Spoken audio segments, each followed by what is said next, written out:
Hey guys, welcome back. तो एक नई क्लास में आपका स्वागत है और आज हम लोग जस्ट के लिए कुछ जो प्रीवियस ईयर क्वेश्चंस हैं इलेक्ट्रॉनिक्स के उनको प्रैक्टिस करने वाले हैं और उनके बेसिस पे ये एक आइडिया लगाने की कोशिश करेंगे कि जो अभी तक हमारे पास नॉलेज है उस अगर सपोज दैट आपने जैम का एग्जाम दिया, सपोज दैट उन स्टूडेंट्स के लिए जिन्होंने जैम का एग्जाम दिया और उनके पास ये आइडिया नहीं है कि मैं जस्ट के क्वेश्चंस को किस तरह से अटेंड करूँ, तो हमें सिर्फ इस बात पे फोकस करना है कि जो हमारे पास जैम का नॉलेज है वो हमें किस तरह से इन क्वेश्चंस में अप्लाई करना है। देखो, टॉपिक सारे सेम होते हैं ऑलमोस्ट, कुछ टॉपिक्स एक्स्ट्रा होते हैं जस्ट में, बट जस्ट में क्या होता है, कुछ क्वेश्चंस का लेवल जो होता है वो अप हो जाता है।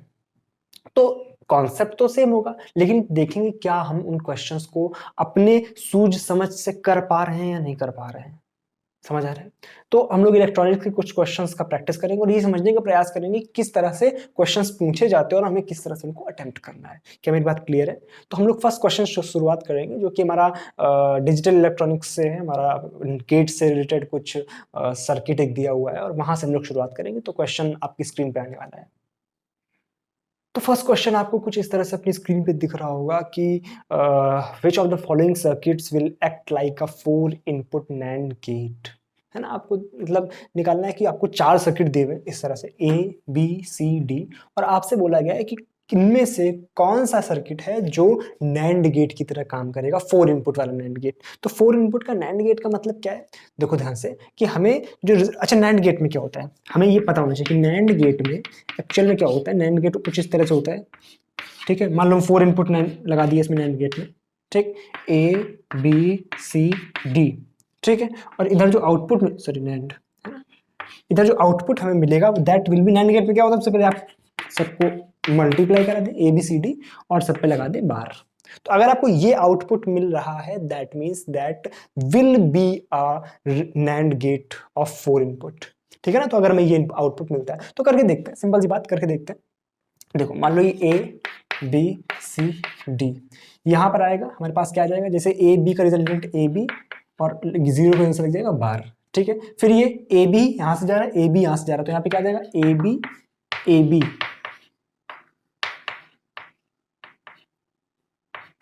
पे बार और फिर टोटल का बार। क्या मेरी बात क्लियर है? ये C यहां से आया तो यहां पे हमें मिल गया C।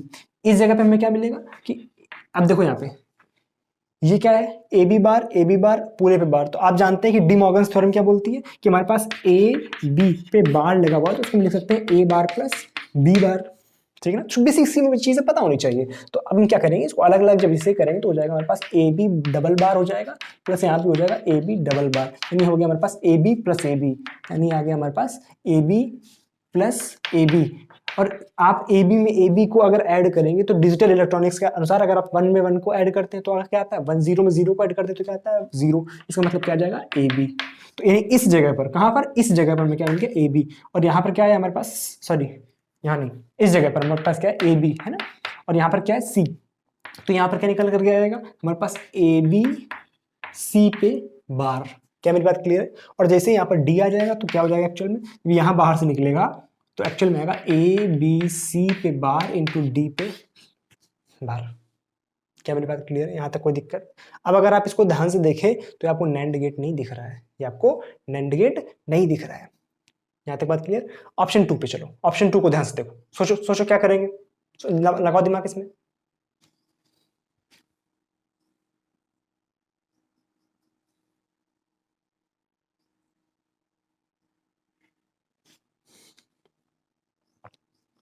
खुद से एक बार कोशिश करो, खुद से एक बार कोशिश करो।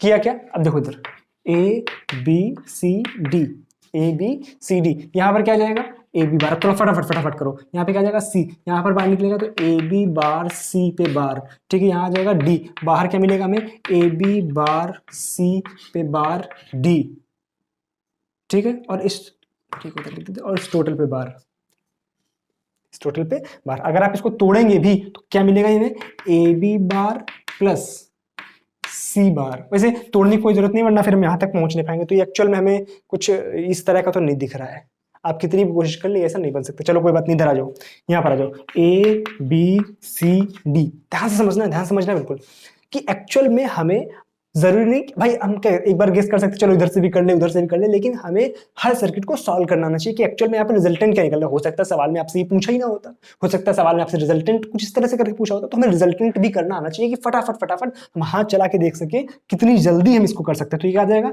ए बी बार, या जाएगा सी डी बार। क्या मेरी बात क्लियर है? यहाँ क्या जाएगा A B bar C D बार का टोटल बार, यानी क्या आ गया मेरे पास A B bar double bar plus C D double bar. De Morgan's क्या आ गया A B plus C D. क्या ये इसके बराबर है?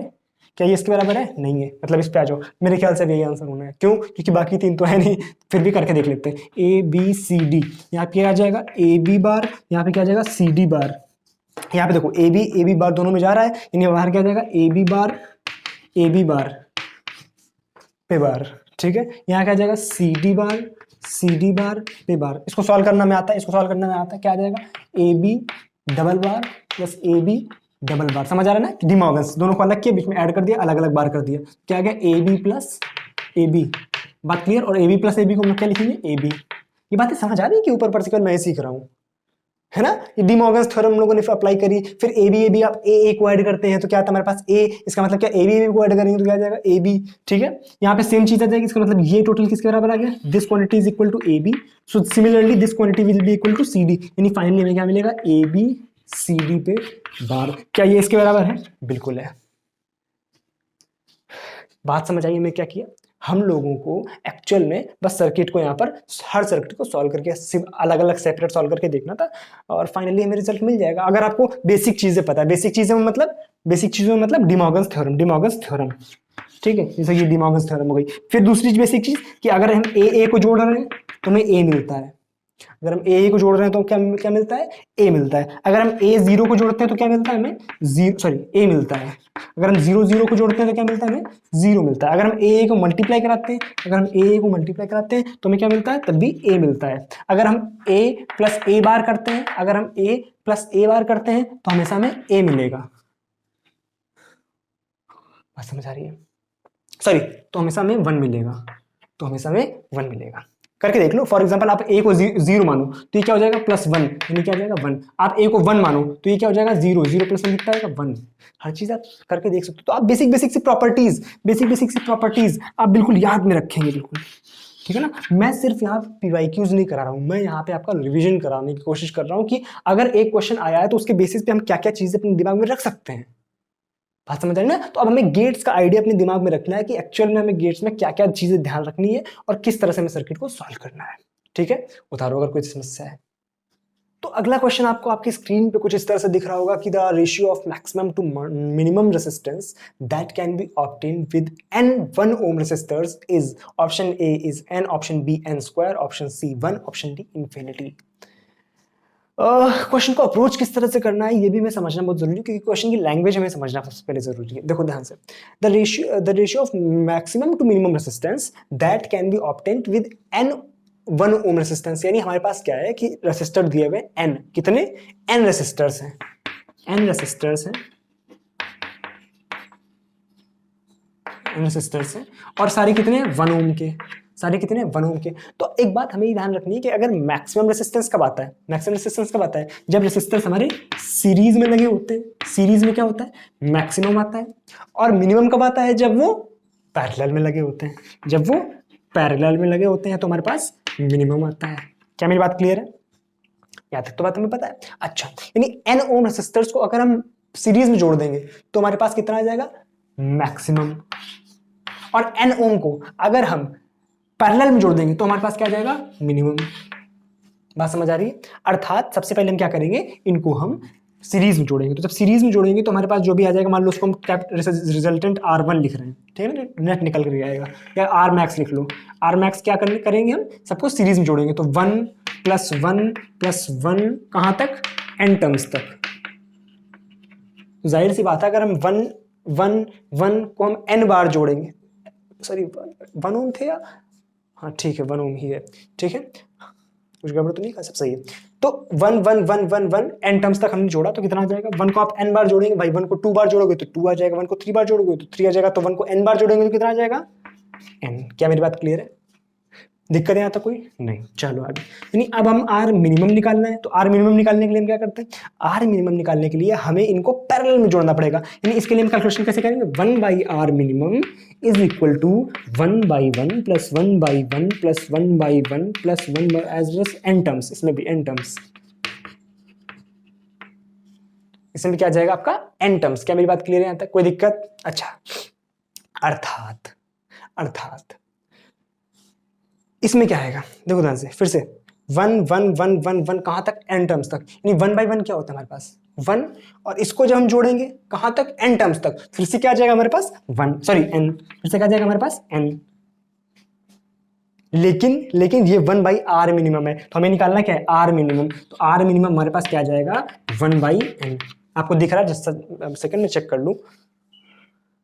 ओके, सब दिख रहा है, सब साफ, ठीक है। तो r मिनिमम हमारे पास क्या आ गया 1/n, और r मैक्सिमम क्या आ गया n। अर्थात हमें क्या करना है, इनका रेशियो निकालना, हमें क्या करना है, इनका रेशियो निकालना है। तो r max upon r minimum is equal to n upon 1/n, अर्थात n ऊपर चल जाएगा, क्या आ जाएगा n squared. Option B is correct, option B is correct. कोई समस्या?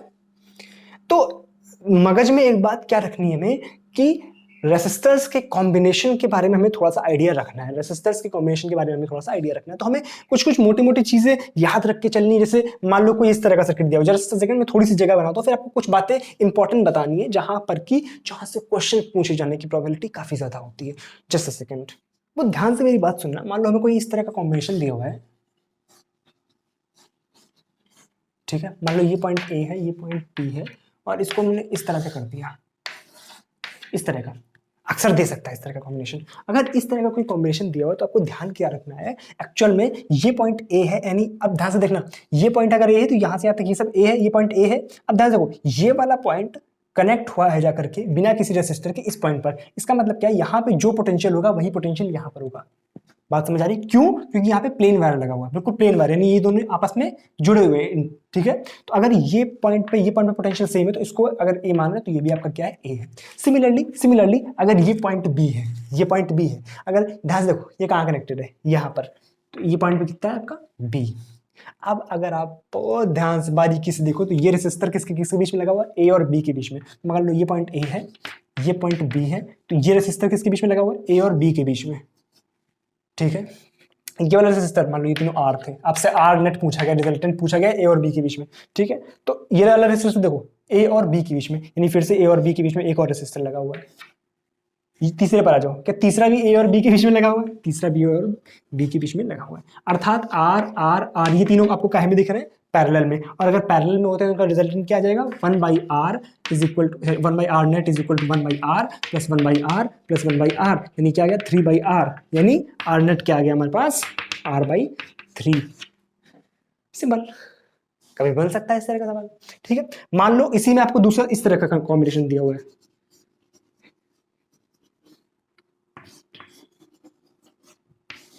अब वहां पे प्लेन वायर हटा के हमने रेसिस्टर्स लगा दिए, ये ए है, ये ए है, ये आर सारे रेसिस्टेंस है, ठीक है, इस तरह से दिया हुआ है, ठीक। अब ध्यान से देखो, अब अगर ये पॉइंट ए है तो ये पॉइंट अब ए नहीं होगा, तो मान लो हम अलग अलग पॉइंट के नाम देते हैं। मान लो ये पॉइंट पी है, ये पॉइंट क्यू है। अब आपको करना क्या, ध्यान से देखो, ये पॉइंट ए मान लो, ये पॉइंट बी मान लो, यहाँ कहीं पी बना लो, यहाँ नीचे कहीं क्यू बना लो। अब हमें सारे रेसिस्टर्स को प्लेस करना है। एक रेसिस्टर प्लेस है हमारा ए और क्यू के बीच में, ए और क्यू के बीच में एक लगा हुआ है, दूसरा रेसिस्टर लगा हुआ है ए और पी के बीच में, ये वाला ए और पी के बीच में लग गया। ये वाला लगा हुआ है पी और क्यू के बीच में, पी और क्यू के बीच में लगा दो। ये वाला लगा हुआ है पी और ए के बीच में, पी और अच्छा वो लगा दिया हम लोगों ने, पी और सॉरी बी पॉइंट है ये वाला, ये पॉइंट बी है, तो ये लगा हुआ है पी और बी के बीच में, पी और बी के बीच में ये लगा हुआ है। और ये लास्ट वाला लगा हुआ है क्यू और बी के बीच में, क्यू और बी के बीच में एक लगा दो। और सारे क्या है, आर। अगर सारे आर हैं, अगर आप ध्यान से देखो तो आपको व्हीटस्टोन बनता दिख रहा होगा, और व्हीटस्टोन बन रहा है, इसका मतलब क्या, ये व्हीटस्टोन कंडीशन फुल सेटिस्फाई कर रहा है, r/r 1 हो रहा है, r/r 1 हो रहा है, अर्थात सर्किट इजी होगा। जब सर्किट व्हीटस्टोन बन जाता है तो हम क्या करते हैं, इस वाले को रिमूव कर देते हैं, इस वाले को रिमूव कर देते हैं। अगर रिमूव कर दे रहे हैं इसका मतलब क्या है, उसमें करंट फ्लो नहीं करती, सिंपल सा। इसका मतलब ये होता है कि वो आर हट नहीं गया है, वहां पे करंट नहीं फ्लो होती, यानी यहाँ पर जो भी करंट है वो केवल इसमें और इसमें फ्लो करेगी। अब देखो ध्यान से, ये क्या हो गया, आर आर, यानी ऊपर हो गया 2R सीरीज में, नीचे हो गया 2R सीरीज में, तो ये 2R, ये 2R दोनों पैरेलल में है लगे हुए, और 2R आप पैरेलल में लगा के इसका नेट कर दोगे तो R नेट हमारे पास क्या आ जाएगा, R। क्यों 1/2R 1/2R 2/2R, 2 से 2 मर गया, बचा क्या हमारे पास R, बचा क्या हमारे पास R। सिंपल सी बात। तो रेसिस्टर्स के कॉम्बिनेशन को हमें ध्यान रखना है कि एक्चुअल में हमें किस तरह का कॉम्बिनेशन दिया हुआ है। बात क्लियर है? पक्का। तो बहुत सारा आपको इसमें जो अलग अलग तरह के सर्किट्स होते हैं, आपने प्रैक्टिस अगर करी होगी तो आपको अलग अलग तरह के सर्किट, लेकिन कुछ कॉमन सर्किट्स हैं मैंने आपको बताने की कोशिश करी, जिस तरह से आपको पिछला क्वेश्चन भी कराया था कि वहां पर क्या होता है कि आपका पैरेलल और पैरेलल में होगा तो मिनिमम होगा, आपका सीरीज में है तो मैक्सिमम होगा। ये चीजें भी हमें ध्यान रखनी है, ठीक है, इसको आप जरूर नोट कर लें। तो अगला क्वेश्चन आपकी स्क्रीन पे कुछ इस तरह से दिख रहा होगा कि what is the voltage at the output of the following operational amplifier. Option A is 1 volt, option B 1 millivolt, option C 1 microvolt and option D is 1 nanovolt। आपको एक सर्किट दिया हुआ है, ठीक है, सर्किट में आपसे इसका आउटपुट पूछा गया है। सिंपल सा एक इस तरह के ऑपरेशनल एम्पलीफायर के काफी क्वेश्चंस आते हैं, तो एक क्वेश्चन मैंने उसमें उठा लिया है जो क्या हुआ है जस्ट 2015 में, ठीक है। करने का तरीका क्या है, फर्स्ट ऑफ ऑल हमें चेक करना है क्या नेगेटिव फीडबैक है, बिल्कुल प्रेजेंट है, आपको इसमें भी दिख रहा होगा, इसमें भी नेगेटिव फीडबैक दिख रहा होगा, ठीक है।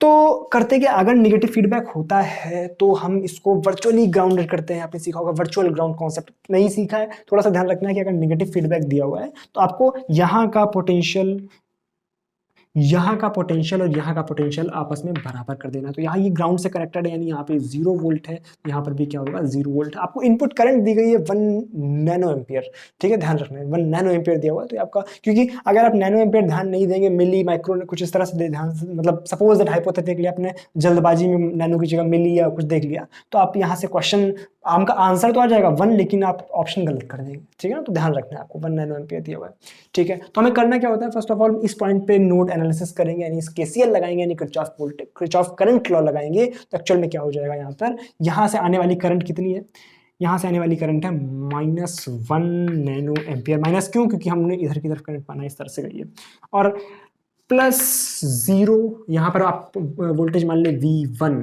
ठीक है। तो 0 यहाँ पर क्या आ जाएगा V1, तो 0 - V1/10 is equal to 10 kilo ohm, ठीक है ना, 10 kilo ohm is equal to 0, ठीक है। ये आ गया हमारे पास, यानी हमारे पास V1 की वैल्यू आ जाएगी -1 नैनो एम्पियर इंटू 10 किलो ओम, यानी आ गया आपके पास नैनो से किलो चला गया तो बचा आपके पास माइक्रो, यानी -10 माइक्रो वोल्ट।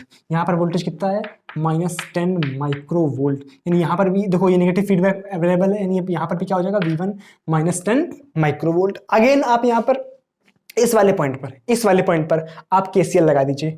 आप इस वाले पॉइंट पर केसीएल लगा देंगे तो यहाँ पर V1 यहाँ पे अवेलेबल है। इसका मतलब क्या है कि यहाँ पर जब हम केसीएल लगाएंगे तो क्या आ जाएगा, देखो यहाँ पर V1 है, तो V1 इस वाले के लिए क्या हो जाएगा करंट, V1 -0/1 किलो प्लस यहाँ पर लगाओगे तो ये V आउटपुट उधर है, तो plus V1 - V output upon 99 kilo ohm is equal to 0। आपको क्या करना है, V1 की वैल्यू पुट करनी है, और V1 की वैल्यू जब आप पुट करेंगे, आप एक काम कर सकते हैं, फर्स्ट ऑफ ऑल इसमें 99 का ऊपर नीचे मल्टीप्लाई कराएंगे तो आपका जो डिनोमिनेटर है वो सेम हो जाएगा, और डिनोमिनेटर सेम करके उसको हम 0 में भेज देंगे। तो क्या हो जाएगा 99 V1 प्लस V1, ये हो गया 100 V1, क्या हो गया 100 V1 is equal to V output. ये हमारे पास आंसर आने वाला है, बस V1 की वैल्यू में पुट करनी। तो क्या आ गया हमारे पास, V output is equal to 100 into V1। V1 की वैल्यू क्या है हमारे पास 10 माइक्रो वोल्ट, 10 - 10 माइक्रो वोल्ट, अर्थात ये क्या आ गया हमारे पास 10 टू पावर 3 -10 टू पावर 3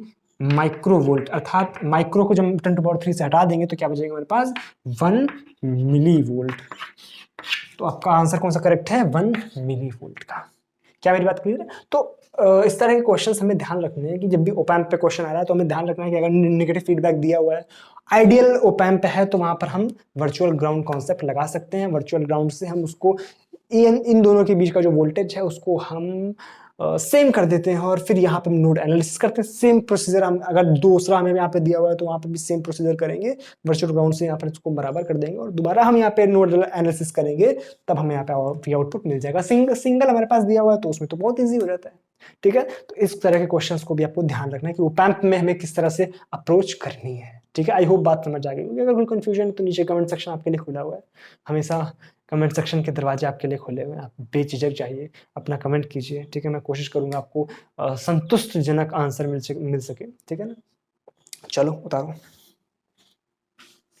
तो अगला क्वेश्चन मैं नोट नहीं कर रहा हूँ, मैंने इसके सामने मतलब इस तरह का जो कॉन्सेप्ट है मैंने अभी अभी डिस्कस किया हुआ, तो मैं आपको सिर्फ पढ़ के सुना देता हूँ और थोड़ा सा आप आइडिया लग जाएगा कि जस्ट 2016 क्वेश्चन में फिगर जरूर इसका ड्रॉ कर दूंगा कि it is found when the resistance are indicated in the figure. आपको एक फिगर दिखा देता हूँ, मैं फिगर बना के दिखा देता हूँ, जस्ट अ सेकेंड। कुछ इस तरह से दिया हुआ है आपको,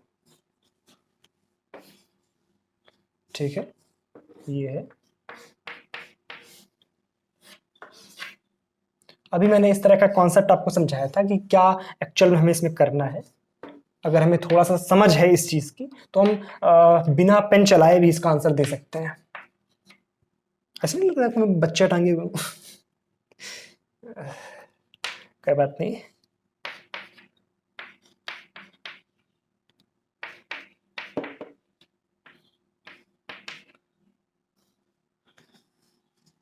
तुम लोग सोच रहे हो कितनी खुराफाती बातें करता है ये। परेशान ना हो, मैं भी आप ही की तरह हूँ। ठीक है, खुराफाती। देखो ध्यान से, क्वेश्चन में क्या बोला गया है कि it is found the resistance R, इसमें आर दिया हुआ है आपको। R is in the figure below is change from 1 kilo ohm to 10 kilo ohm. ध्यान देने वाली बात क्या है, आर को हम चेंज कर रहे हैं 1 किलो ओम से 10 किलो ओम पर। आर को हम चलो बाद में लिख लेते हैं इसको रख के। And the current flowing through R dash क्या है ये, इसमें से करंट फ्लो जो हो रहा है वो रुक नहीं रहा है, मतलब सॉरी चेंज नहीं हो रहा है। तो what is the value of R prime? Just second में इसको रख देता हूं। हाँ, तो क्या बोला गया है, आर को नहीं, आर को हमने 1 किलो ओम से 10 किलो ओम चेंज कर दिया। तो आर प्राइम में जो रेसिस्टेंस सॉरी करंट है वो चेंज नहीं हो रही। करंट चेंज नहीं होने का मतलब क्या है, यहाँ पे कोई भी वेरिएशन इसकी वजह से इसमें नहीं हो रहा है, अर्थात इसकी वैल्यू इसमें जो करंट की वैल्यू है ये इस पर डिपेंड नहीं कर रही। और ऐसा तभी होता है जब हम लोग व्हीटस्टोन की बात करते हैं। व्हीटस्टोन में क्या होता है एक्चुअल में, इस तरह से होता है। ठीक है ना, यानी आप इसको बिल्कुल, अगर ये P by Q is equal to R by S होता है तो इसकी जो वैल्यू आप कुछ भी कर दो, यहाँ की वैल्यू इन पे डिपेंड नहीं करती है। अर्थात P by Q is equal to R by S इसमें सेटिस्फाई होता है, अर्थात यहाँ पर तब करंट की वैल्यू चेंज नहीं होती है। तो इसमें तुम क्या कर सकते हैं, आर डैश की वैल्यू में निकालनी, तुम क्या करेंगे 1 by R dash is equal to 10 by 1। तो इसमें सिंपल हमारे पास आर डैश की वैल्यू कितनी आ जाएगी, 1 बाई 10 किलो ओम। हालांकि ऑप्शंस उसमें नहीं दिया हुआ था, ऑप्शन उसका गलत थे, सारे ऑप्शंस ये मैच नहीं कर रहे थे आपके। ठीक है ना, क्वेश्चन में वहां पर प्रॉब्लम थी, यहाँ पर आंसर आना चाहिए था 1 बाई 10 किलो ओम, लेकिन वहां पे ऐसा कोई भी ऑप्शन नहीं दिया था, वो ऑप्शन में 100 दे रहा था जो कि पॉसिबल नहीं है। ठीक है, तो हमें क्या ध्यान रखना है कि क्वेश्चंस वैसे ही आएंगे लेकिन थोड़ा सा घुमा सकता है। घुमाया क्या उसने यहाँ पर कि आपको एक हिंट दी कि इसकी वैल्यू चेंज भी हम कर दे तो इस पर फर्क नहीं पड़ रहा। इसका मतलब इनडायरेक्टली वो बोल रहा है कि व्हीटस्टोन दे रहा है, मैं व्हीटस्टोन दे रहा हूं, तू समझ पा तो समझ ले, मैं अपना काम पूरी ईमानदारी से कर रहा हूं। उसने अपनी हिंट दे दी है। क्या यहां तक बात क्लियर है?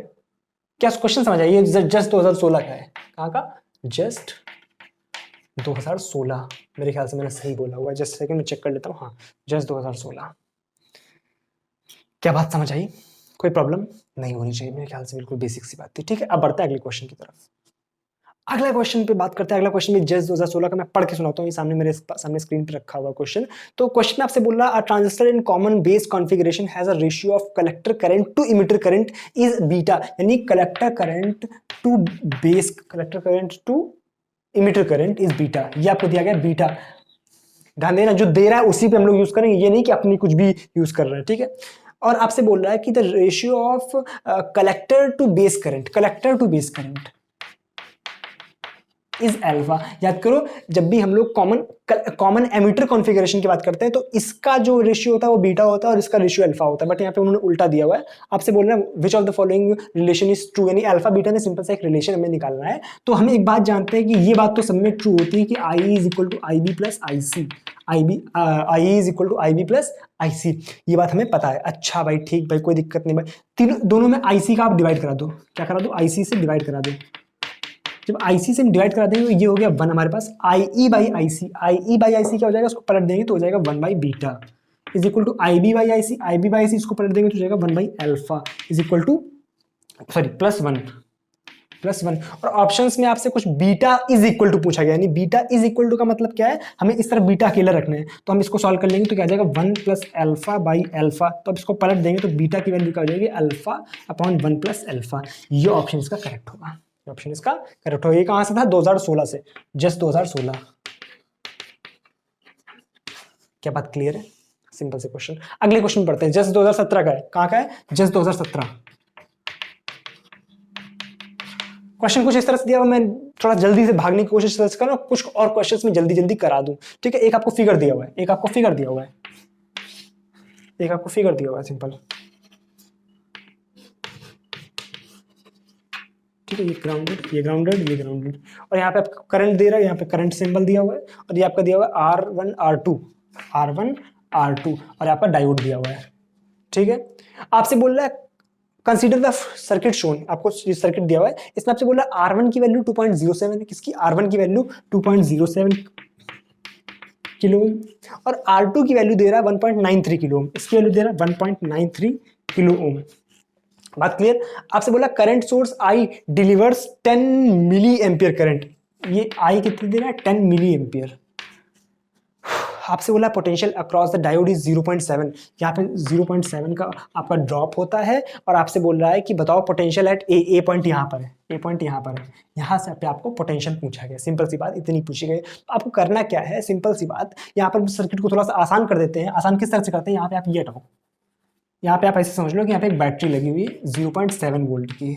अब 0.7 की बैटरी लगी हुई, अर्थात यहाँ पर जो भी पोटेंशियल होगा वो यहाँ के पोटेंशियल से 0.7 कम होगा, अर्थात यहाँ का पोटेंशियल VA, मान लो ये VA है, ठीक है, तो यहाँ का पोटेंशियल क्या होगा VA प्लस 0.7, VA प्लस 0.7, ठीक है। मान लो करंट इस तरह से आ रही थी यहाँ पर कितनी 10 मिली एम्पियर, तो हमें एक्चुअल में करना क्या है, यहाँ पर नोड एनालिसिस कर दो। नोड एनालिसिस का मतलब KCL, किरचॉफ करंट लॉ। क्या हो जाएगा, देखो ध्यान से, इस पॉइंट पे करेंगे, इस पॉइंट पे तो क्या जाएगा VA प्लस 0.7 माइनस 0, भाई यहाँ पे करंट निकालने के लिए क्या करेंगे, ये वोल्टेज माइनस 0 अपॉन R1, ठीक है।